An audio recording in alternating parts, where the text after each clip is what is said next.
our baby died before Christmas, until God did the impossible. The day the doctor told me my baby was gone, I felt my soul collapse under a weight I didn't have the strength to carry. Christmas decorations hung all over the hospital, red ribbons, fake snowflakes, twinkling lights. But none of it mattered. It all felt like mockery, as if the world was rejoicing while my world was being buried alive. My name is Evelyn James, but in that moment, even my name felt distant, like it belonged to someone whose life hadn't just been shattered. I lay on the examination bed, staring at the ceiling tiles as the ultrasound wand pressed against my belly. The room was cold, too cold. The kind of cold that makes you pull a blanket closer, except I couldn't move. I couldn't blink. I could only wait. The screen beside me glowed a soft blue, the same glow I had seen during past scans, except this time the familiar flicker of life was missing. The sonographer's face shifted, her smile fading into something stiff and unsure. She swallowed hard, then quietly said she needed to call the doctor. That was the first crack in my heart. Daniel squeezed my hand, but even his warmth couldn't pull me out of the growing darkness. His thumb brushed against my knuckles, trembling slightly, my strong, steady Daniel trembling. When the doctor returned, his eyes told the truth before his words did. I wanted to shut my ears. I wanted time to rewind. I wanted one more heartbeat, just one more, but he said the words anyway. "I'm sorry, there's no heartbeat." Silence swallowed the room. No crying, no breathing, no sound but the faint hum of the ultrasound machine still running as if mocking me. I don't remember how long I stared at the screen, at the still image where my child should have been moving. I remember my hands shaking. I remember my throat closing. I remember whispering, "No, no, please God, no." But God didn't answer. Not then. The world outside kept celebrating Christmas, but inside that small hospital room, someone died. That was the night everything went dark. The night hope slipped through my fingers, and the night I began a journey I never imagined I would survive. The nurses spoke in soft tones after the doctor left, but every gentle word felt like a stone hitting my chest. One of them placed a warm blanket over me, but I still felt cold, the kind of cold that crawls into your bones and refuses to leave. Daniel sat beside me, elbows on his knees, hands covering his face. I could hear his breathing, uneven, painful, almost angry. My husband rarely cried, but that night he fought back tears with every shaky exhale. I wanted to reach for him. I wanted to comfort him, but I couldn't move. My hands lay flat on my stomach where our daughter should have been kicking. My fingertips traced circles over the curve of my belly as if she might respond, as if she might prove everyone wrong, but there was nothing. A chaplain walked in at some point. I barely remember his face, only the Bible tucked under his arm. He said something about God being close to the brokenhearted. I stared at him, silent, close. Because I felt abandoned. My mind kept playing the last week over and over, the cramps, the uneasy feeling, the moment I told Daniel we should get checked just to be safe. But I had prayed. I had believed. I had trusted God to protect this child. So why was I lying there with empty arms and a breaking heart? Daniel finally lifted his head. His eyes were red. His voice cracked when he whispered, "Evie, what did we do wrong?" I had no answer. And that silence hurt more than anything the doctor said. Going home felt like walking back into a life that no longer belonged to me. The minute we opened the front door, the sight of the Christmas tree nearly knocked the breath from my lungs. We had decorated it together just a week earlier, laughing, eating cookies, imagining our baby girl crawling under it next year. Now the ornaments reflected my grief like mirrors. The tiny pink stockings we had bought just to get ready, the baby crib Daniel had assembled with so much pride, the folded onesies sitting neatly on the chair, each one was a knife twisting deeper. My mother called 3 times that night. I couldn't speak. Daniel kept answering for me, using short, heavy sentences. "She's resting. She's tired. She can't talk right now." Resting? No, I was breaking. At some point, I sank to the floor beside the Christmas tree, my hand resting on one of the stockings. A soft pink one with a white bow. The one we picked because Daniel said she'd look cute in it. I pressed it to my chest and broke down, loud, messy, unstoppable crying that seemed to come from a place I didn't know existed. I cried until my throat burned and my eyes swelled. Daniel knelt beside me, wrapped his arms around me, and cried too. 2 broken people holding on to each other like lifelines in a storm. But I still whispered the same question over and over. "God, why?" The days passed in a blur. I ate without tasting anything. I slept without resting. I prayed without believing my words were reaching heaven. Daniel tried to stay strong. He cooked food I barely touched. He checked on me constantly. He played worship songs softly in the background, hoping they'd soothe me. But every melody only reminded me of the God who felt so far away. One night I woke up from a dream so vivid it left me trembling. I had dreamt I was holding a baby girl, warm, breathing, alive. She looked at me with wide brown eyes and giggled. I reached for her and she slipped through my fingers like mist. I jolted awake, gasping for breath, clutching my belly. Daniel sat up instantly. "What's wrong?" I whispered. She was alive. In my dream she was alive. And then I broke again. He pulled me close, but I could feel his chest shaking. He was losing faith too, even if he didn't say it out loud. Scriptures I once loved felt bitter now. "Ask, and it shall be given. None shall cast their young. The Lord is my shepherd." Words I used to cling to now felt like promises unkept. I wasn't angry at God, not exactly. I was hurt, deeply hurt. Because how do you keep trusting someone who lets your worst fear become reality? A week before Christmas, people were celebrating everywhere. Carols in the streets, neighbors exchanging gifts, families wearing matching pajamas for pictures. Every cheerful sound felt like a slap. One afternoon, as Daniel stepped out to buy dinner we probably wouldn't eat, I sat alone in the living room. The baby crib stood there, silent, still, empty. I walked toward it slowly, my legs heavy. I ran my fingers along the wooden frame. Daniel had carved her initials on the side, A.J., Abigail James, the name we prayed over, the name we spoke with joy, the name now tied to grief. I sank into the rocking chair beside the crib, the one Daniel built by hand. I rocked slowly, tears sliding down my face. And then it came, the question that cracked something inside me. God, was she not worth saving? The room felt colder, the air heavier, my chest tighter. I felt ashamed for asking, but it slipped out before I could stop it, because that's what grief does, it drags the deepest wounds into the light. For the first time since that ultrasound room, I said the words out loud. "I feel like you abandoned me." And that confession felt like another death. That night I couldn't sleep. I tossed. I turned. I cried into my pillow until it was damp. Around 3 in the morning, I slipped out of bed and went to the living room. The only light came from the Christmas tree, flickering softly like it was breathing. I sat on the floor, wrapped my arms around my knees, and let the silence press against me. I felt hollow like a shell of the woman I had been. I didn't expect anything supernatural. I didn't expect comfort. I didn't expect God, but something happened. A gentle warmth, not physical, more like a soft presence, settled around me. It wasn't dramatic, no bright lights, no angels singing, just a stillness, a peace like someone sat beside me in the quiet. And then a verse whispered into my heart, not loudly, not forcefully. Just a soft echo I wasn't expecting. "Though I walk through the valley of the shadow of death, I will fear no evil, for you are with me." I froze. My tears stopped mid-breath. My heart thudded in my chest, because I hadn't opened a Bible in days. I hadn't quoted scripture. I hadn't even wanted to hear from God. Yet somehow, in my darkest moment, his word found me. I didn't speak. I didn't pray. I didn't move. I just let the warmth wrap around me like a blanket. It didn't erase the pain. But for the first time since losing Abigail, I didn't feel completely alone. And that whisper, that small, soft echo, was the beginning, though I didn't know it yet, of the miracle that was coming. The next morning, Daniel found me asleep on the living room floor, curled beside the dimming Christmas tree lights. He didn't ask questions. He just lifted me gently, carried me to the couch, and sat beside me like a man afraid to break whatever fragile strength I had left. "Evie, talk to me," he whispered. I looked at him, really looked, and saw his exhaustion hiding beneath the beard he hadn't trimmed, the shadows under his eyes, the way grief clung to him like an invisible weight. For the first time since the hospital, I realized I wasn't the only one drowning. But I still shook my head. "I don't know what to say," he swallowed hard. "I feel like I'm losing you." That sentence pierced deeper than anything the doctor said. For days I had pushed him away without even realizing it, shutting down, hiding, breaking quietly. But that morning, something cracked open. "I'm not okay," I admitted, voice trembling. "I'm not strong. I don't understand God. I don't understand any of this." Daniel exhaled shakily.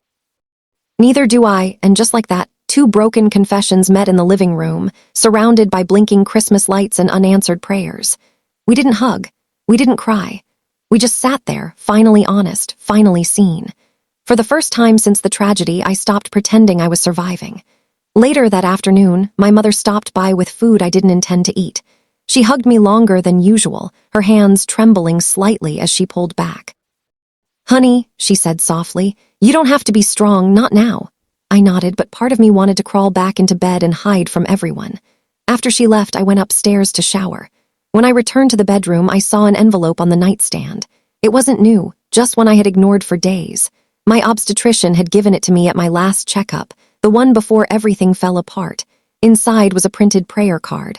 I remembered shrugging it off at the clinic. But now, for some reason, I opened it. The prayer was simple. "Lord, carry my child safely into my arms. I trust your plan even when I cannot see it." My throat tightened. I slammed the card shut and threw it across the room.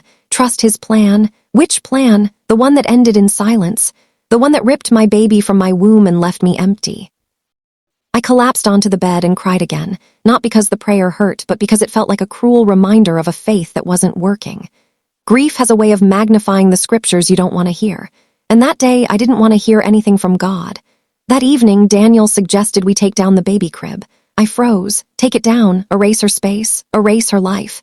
"No," I said quickly, my voice sharper than I intended. "Please, not yet." He nodded slowly, but I could see the fear in his eyes, fear that I was clinging to something that might suffocate me. After he left the room, I sat in the rocking chair beside the crib. The house was quiet, too quiet. I could hear the faint hum of the refrigerator downstairs, the ticking of the wall clock, and my own heartbeat echoing in the silence. And then, out of nowhere, I broke. Not the silent tears I had cried before, not the muffled sobs into a pillow, but a full collapse. Shaking, screaming, hitting the side of the crib, clutching the baby blanket and pressing it to my chest like it was the only thing keeping me alive. I wept until my body went weak. And somewhere inside that storm of grief, a single sentence slipped out of my mouth before I could stop it. "God, I still need you." It wasn't a declaration of faith. It wasn't strength. It was a confession from a heart barely holding together. As soon as I said it, the air felt different, heavy, warm, almost humming. Not a miracle. Not yet. Just presence. But even the smallest presence in darkness is enough to keep a dying flame alive. The next morning, something unexpected happened. For the first time in weeks, I woke up without feeling crushed.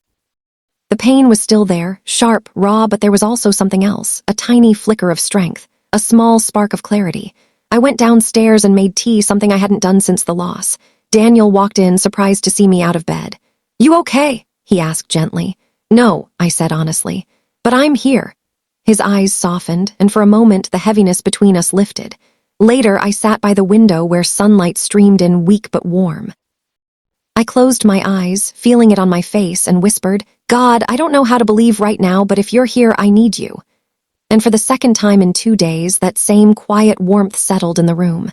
Not loud, not dramatic, just enough.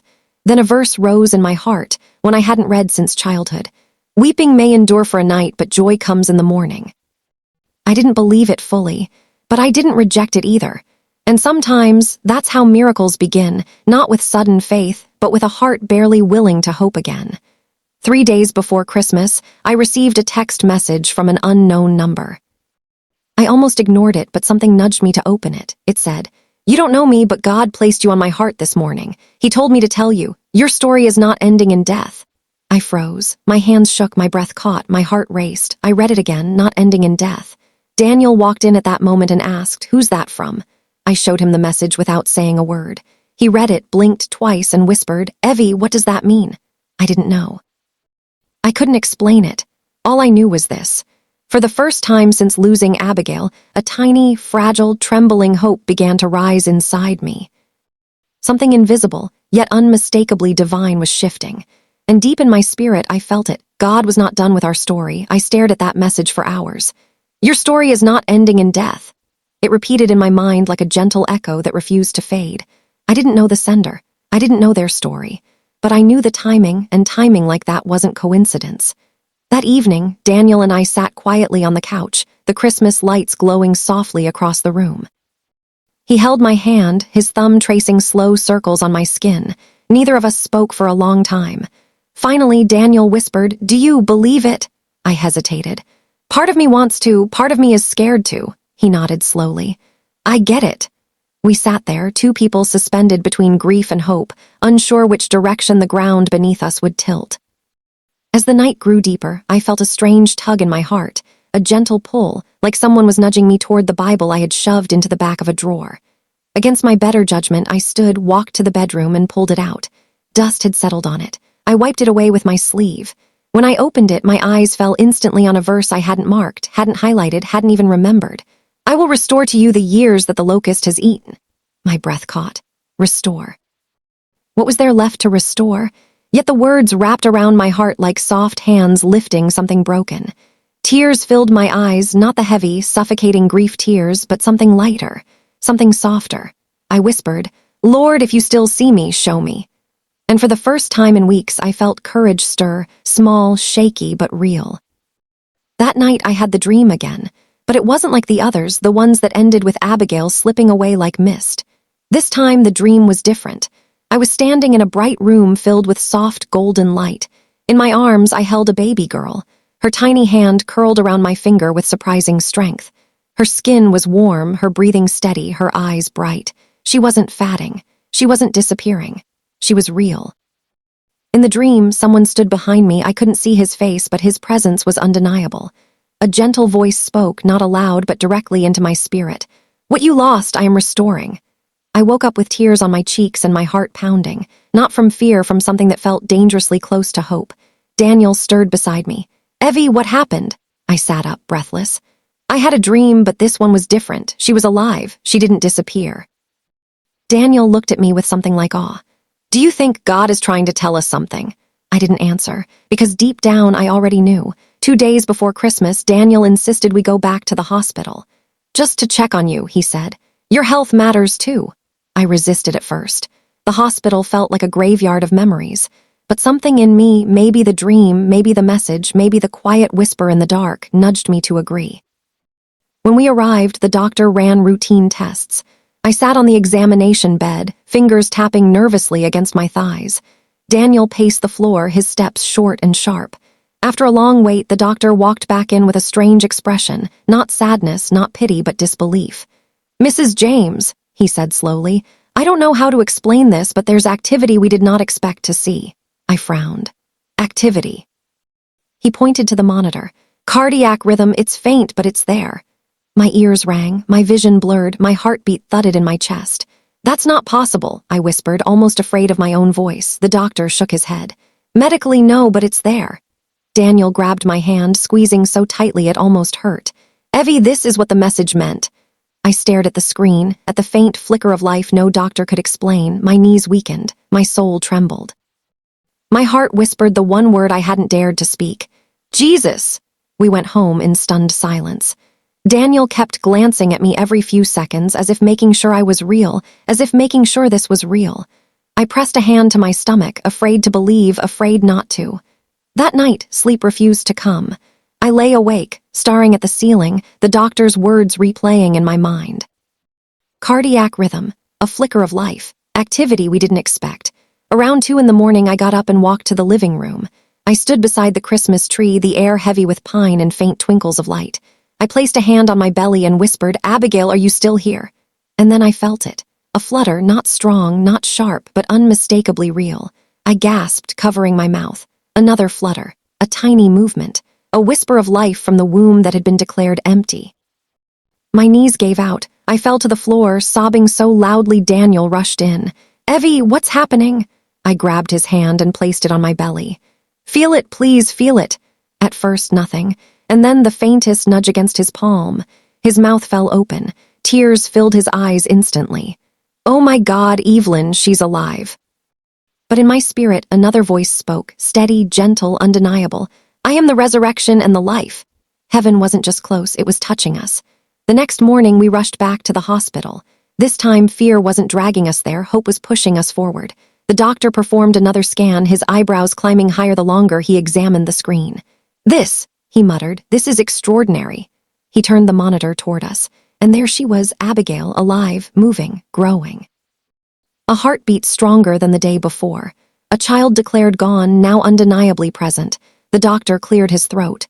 I've worked in obstetrics for 22 years. I have never seen this happen. I didn't need science to explain it. I didn't need logic to justify it, because deep inside I knew the truth. Jesus stepped into the grave and brought my daughter back. Daniel held me, his tears falling into my hair. 25. I whispered through my sobs, "Lord, forgive me for ever doubting you." The doctor left the room, shaken. Nurses whispered outside, their voices filled with awe. But I sat there, one hand gripping Daniel's, the other resting on my still-growing belly. Christmas was 2 days away. And our miracle had just been confirmed. Months later, Abigail was born healthy, strong, and perfect, a living, breathing testament to God's miraculous power. Every doctor, nurse, and visitor marveled at her story. But for Daniel and me, it was more than a medical miracle. It was proof that God still moves in modern lives, in broken homes, in desperate hearts. I share our story now not just to celebrate Abigail, but to remind you, if you are in the valley, if you are in grief, if you are standing in the shadow of hopelessness, that God still works wonders today. The impossible is still possible. The lost can be restored, and the dead dreams can breathe life again. If our testimony encourages you, share your story. Encourage someone who feels hopeless today, because miracles are still real.